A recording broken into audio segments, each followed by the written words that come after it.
How do you miss a grown woman with fire red hair, a backside the size of Pluto, wrapped in caution tape? So that, that kind of made me laugh.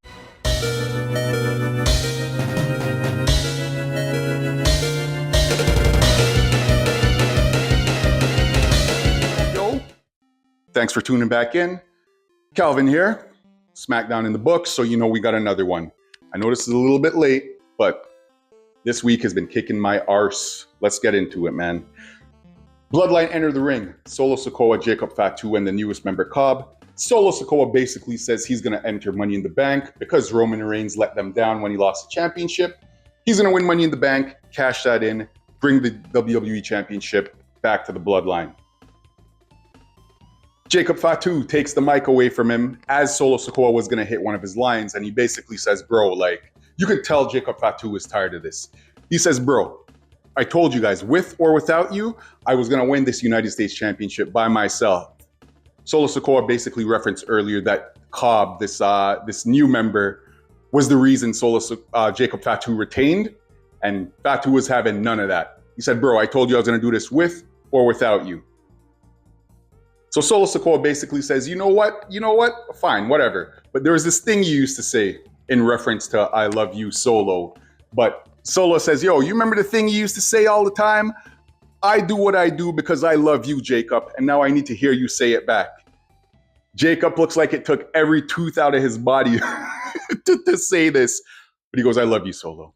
Solo goes, oh, no. Everybody knows how you used to say it. You used to have so much energy. Say it like how you used to. And then he touches him. He kind of like nudges him. He goes, oh, hey, yo, Fatu, say it how you used to say it. So you can tell the tension's definitely there. Only a matter of time until Solo gets what he was looking for. Leave that Fatu brother alone. Anyway, before they could come to blows, which is inevitable, LA Knight runs to the ring. He basically attacks Cobb. So he's outside of the ring and he attacks Cobb. And basically he tries to get out of there because it is 3-on-1.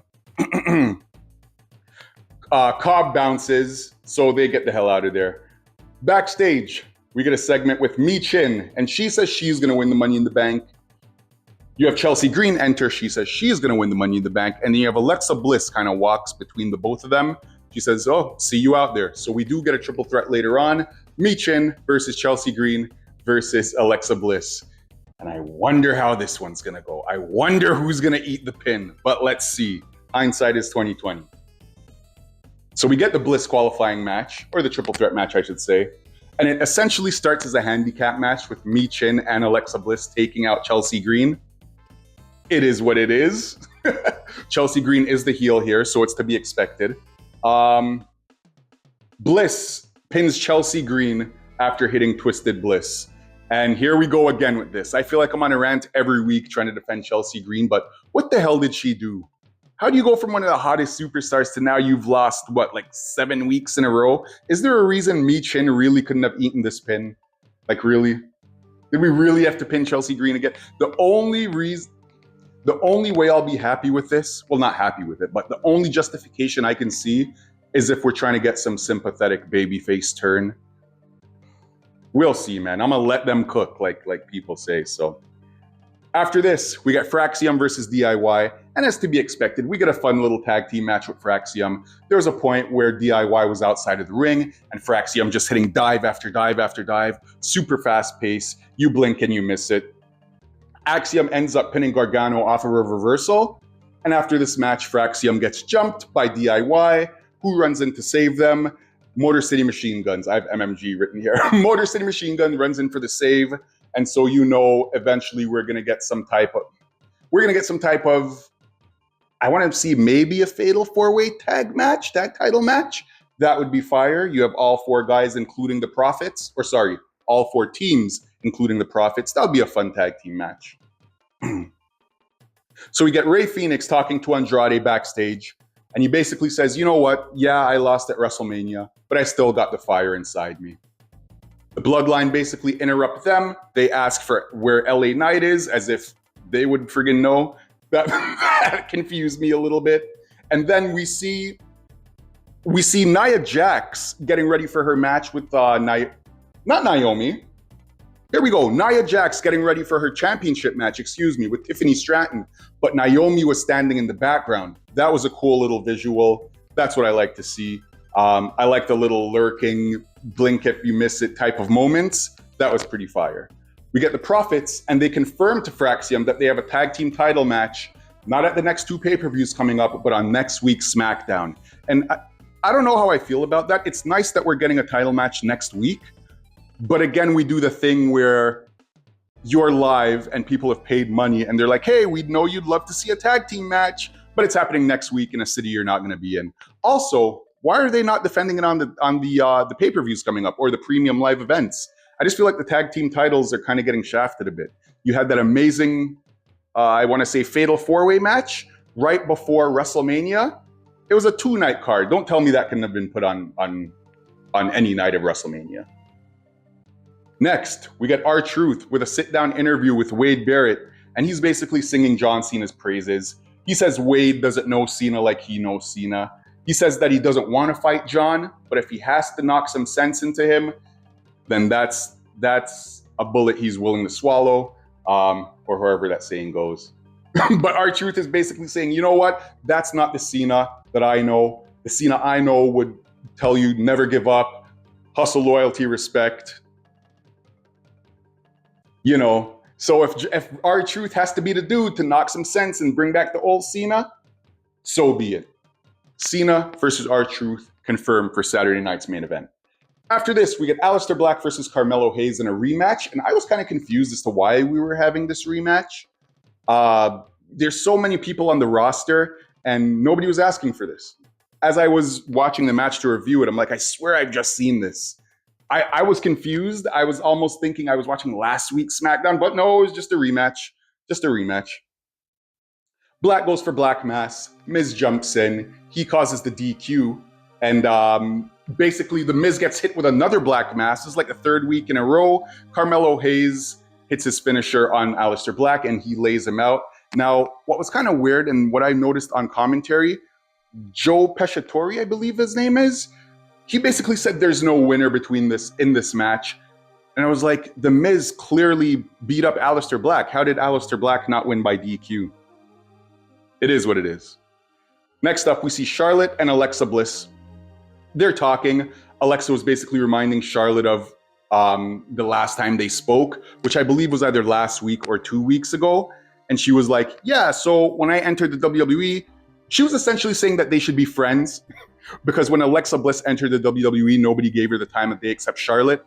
And Charlotte was like, yeah, no, I don't remember what the hell you're talking about. So typical heel Charlotte, but I do think they're gonna link up eventually. More importantly, what came out of this segment, Giulia left Nick Aldis's office and she got announced as the newest member of the SmackDown roster. So shout out to Giulia. I like her work. We get a Drew McIntyre promo and he says Damian Priest is just jealous of him. He won the match fair and square, and Damian Priest can't stay out of his business. Again, Drew spitting fire, not one lie told. He says this all has to end. He accepts the cage match at Saturday Night Main Event, and so we'll see that. Bloodline make their entrance. As Drew's walking up the ramp, Bloodline walks down. Keep in mind, Jacob Fatu won the United States champion. That Drew McIntyre was in, and so there's a little stare down there. Drew still wants the championship. You can tell.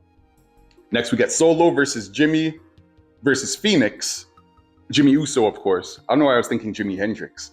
Jimmy Uso versus Rey Fenix. And this is a qualifying match for the Money in the Bank.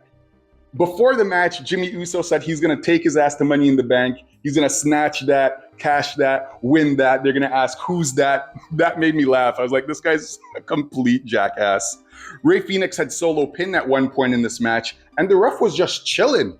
I remember them yelling like, yo, ref, wake up. I believe they said it was the ref's hometown. And so Wade Barrett made a joke that he was just looking at his family. But that was super weird. Because we've seen such professionalism, something like this would stand out. But it was what it was. I found it funny. They're just humans at the end of the day. They can make mistakes. Let's see here. Sorry. We get a spike on Phoenix after the distraction. Solo advances to Money in the Bank. Knight shows up again with a steel chair in hand. And then we get an impromptu match We get JC Mateo, which I guess they dropped the whole Cobb thing, versus LA Knight.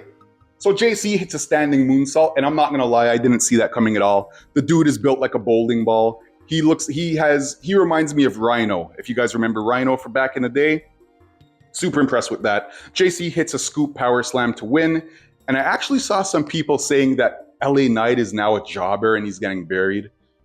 There was outside interference. This is a newcomer. He only lost because of the interference. This is far from a burial. Like, not too long ago, he was United States champion. It's not every time your favorite gets pinned, does that mean they're doing the job, or well, they are doing the job, but not every loss is a burial. All I'm saying now, Chelsea, now we can talk about burial. And it's not just because she's my favorite, goddammit. You've seen wrestling the past 2 months.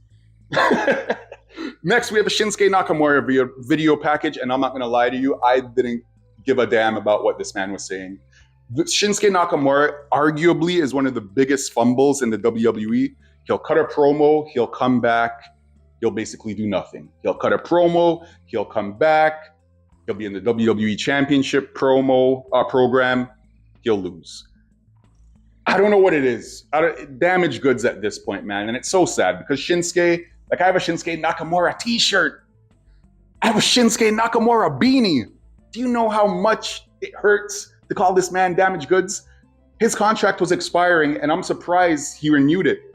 I'm not 100% sure, but he's obviously still in the company and getting TV time. So, hey, well, we know that means nothing nowadays. So it is what it is. Tiffany and Jade talk backstage. Jade said she's coming for Tiffany's championship.